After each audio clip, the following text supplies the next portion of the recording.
Donc, que faire? Discussion franche. Hein? Le processus de consentement et de refus doit être éclairé, on l'a dit.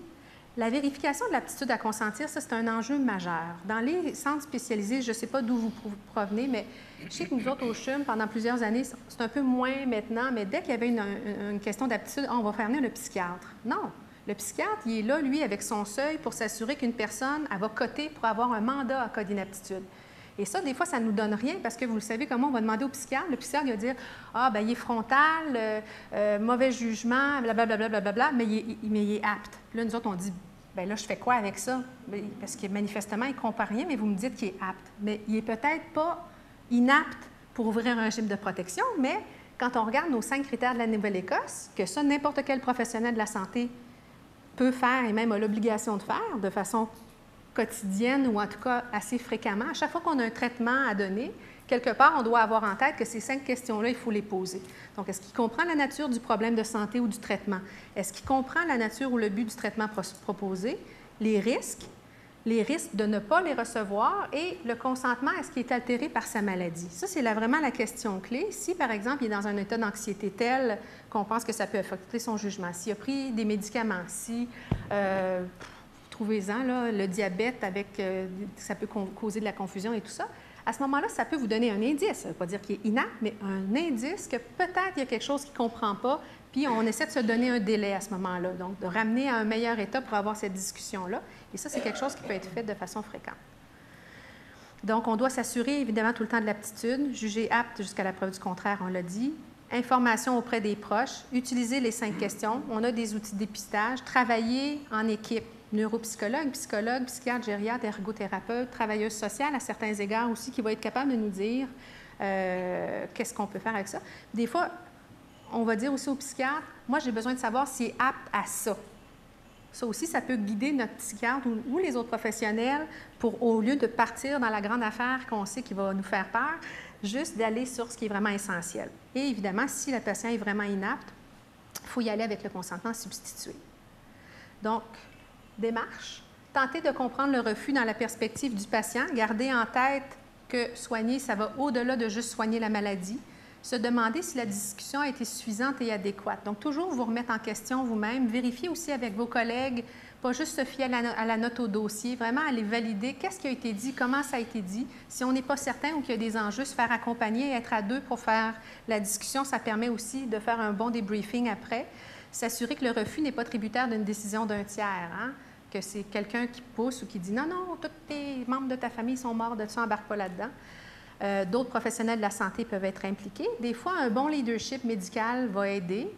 Si des fois, pour X raison, le médecin de cette semaine-là n'a pas certaines aptitudes ou il y a un conflit peut-être avec le patient, des fois, on ne sait pas pourquoi ça ne marche pas, ça vaut la peine de s'assurer que le médecin qui reprend la relève peut-être reprend ce leadership-là aussi pour s'assurer que l'équipe est capable de travailler comme il faut aussi après. Reconnaître évidemment le droit du patient de refuser un traitement qui peut contribuer à le guérir ou à améliorer sa qualité de vie. Donc, une fois qu'on a tout tenté, qu'on est certain qu'on a revalidé avec le patient, mais s'il continue à refuser, il a le droit de refuser. Donc, on ne l'abandonne pas. Il faut essayer de voir qu'est-ce qu'on va faire à ce moment-là avec lui. Documenter la démarche, vous le savez très bien, évidemment. Et on est rendu à l'histoire de cas. On n'est pas pire dans le temps. Oui, oui. On vous présente un 3e patient. On y a été par gradation quand même. Donc, on vous présente M. Jean-Louis, qui a 48 ans, d'origine haïtienne, qui est marié, qui est suivi à votre clinique d'insuffisance cardiaque depuis 3 mois. Il a fait un infarctus antérieur étendu à présentation tardive en août. Une angioplastie sur l'IVA a été réalisée et 3 mois plus tard, si on avance dans le temps, il reste avec une fraction d'éjection abaissée. Il est pas mal malade. C'est un diabétique. De l'insuffisance rénale avec une clairance de créatine à 35 à la minute. M. Jean-Louis, malgré l'utilisation d'approches motivationnelles afin de l'accompagner vers l'adoption d'une prise de médication de façon régulière, prend ses médicaments selon ses symptômes. Dès qu'il va mieux, il cesse de les prendre. Inévitablement, il est souvent réadmis à l'urgence. Il s'agit d'un patient apte, qui a des croyances contraignantes en regard de la médication, qui nous dit « Hey, ces pilules-là, c'est pas normal, ça me rend faible, ça me rend fatigué, je dors toute la journée. J'ai plus d'érection depuis que je prends ça. C'est pas bon pour le système, ça détériore mes reins. Vous n'arrêtez pas de changer les doses. Donc, vous comprendrez que c'est pas facile de lui faire prendre ses médicaments. Selon les lignes directrices, un patient qui a une fraction d'éjection abaissée, autour de 30-35 %, il faut considérer d'implanter un défib. Donc, avec le touchpad, j'aimerais avoir votre opinion. Oui, le patient doit avoir un défibrillateur. S'il décédait d'une mort subite, je m'en voudrais tellement. Non, le patient n'a pas démontré qu'il était responsable de sa condition de santé. Il ne mérite pas que la société paie pour un tel appareil.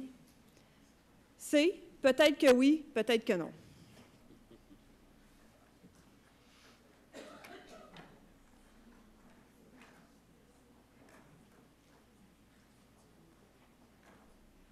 Et le résultat, quand même, 18 % oui, 5 % nous disent non, et 75 % ne savent pas. Nous non plus. Comment? Il y en a qui ont voté 4, ça va pas bien. C'est quoi cette réponse? Mais c'est quoi cette histoire aussi de 1 heure après dîner? C'est pour ça que les gens dorment, c'est pour ça, là. Doit-on implanter un défibrillateur à ce patient, Delphine? Moi, je suis dans le peut-être que oui, peut-être que non.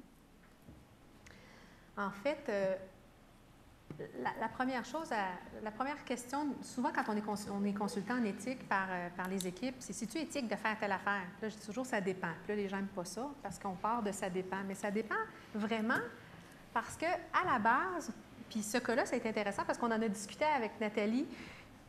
Pas comme si, je ne savais pas exactement, je lisais le cas en même temps qu'elle était à côté, puis je disais, bien oui, mais c'est quoi vraiment sa condition, puis c'est quoi l'impact de ne pas l'avoir, puis c'est quoi les options thérapeutiques qu'on a. Et moi, tant que je n'ai pas ces éléments-là, je peux juste dire ça dépend. Et dans le fond, c'est ça qu'on vous invite à faire comme clinicien, parce qu'à la base, pour qu'une décision soit valide, quelle qu'elle soit, puis évidemment, quand nous autres, on va dire quelle est la dimension éthique derrière, bien, il faut que notre jugement clinique soit étayé. Donc, il faut déjà s'être fait une tête. C'est quoi les options valides qui peuvent être envisagées pour ce patient-là? Quelles sont celles qui sont appropriées pour ce patient? Donc, lui, effectivement, il y a des croyances, il y a une certaine non-adhérence, fluctuance. Donc, il faut tenir compte de la collaboration nécessaire pour dire que le traitement va être un succès. Donc, en éthique, on va parler souvent de questions de proportionnalité. Hein? Est-ce que les avantages dépassent les risques escomptés, etc.? Moi, j'aime parler de double proportionnalité. Donc, est-ce que ça va régler la question du cœur? Ça, c'est le premier niveau, évidemment. On veut que ce soit un succès. Mais qu'est-ce que ça apporte sur le traitement de la personne globale? Et qu'est-ce qu'on a besoin de cette personne-là et ou d'autres soins pour que ça fonctionne? Et c'est là, des fois, que tu fais « Oups! » J'ai peut-être besoin d'une meilleure collaboration en amont pour m'assurer que c'est un succès. J'ai peut-être besoin de m'assurer que dans la région où il va retourner après, il y a tel type de soins, tel type de machine, tel type de suivi. Comprenez-vous ce que je veux dire?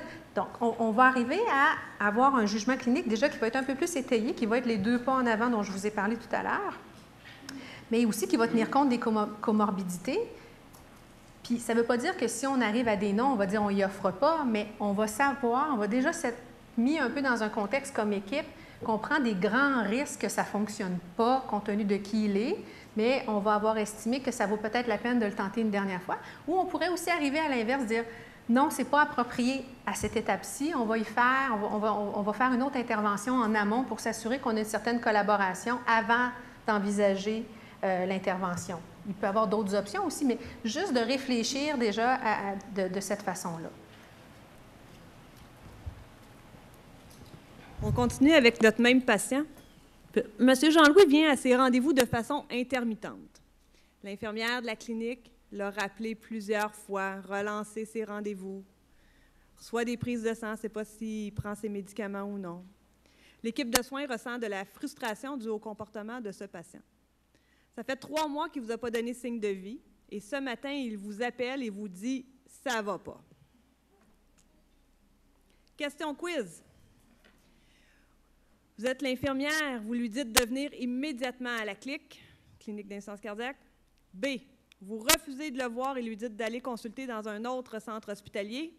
Vous avez déjà tout fait pour lui, il vous fera plaisir de transférer son dossier avec son accord. C, vous lui dites de consulter à l'urgence et aviser vos collègues de ne plus référer ce patient. Vous avez déjà une liste d'attente et vous privilégiez les patients compliants. Aucune de ces réponses.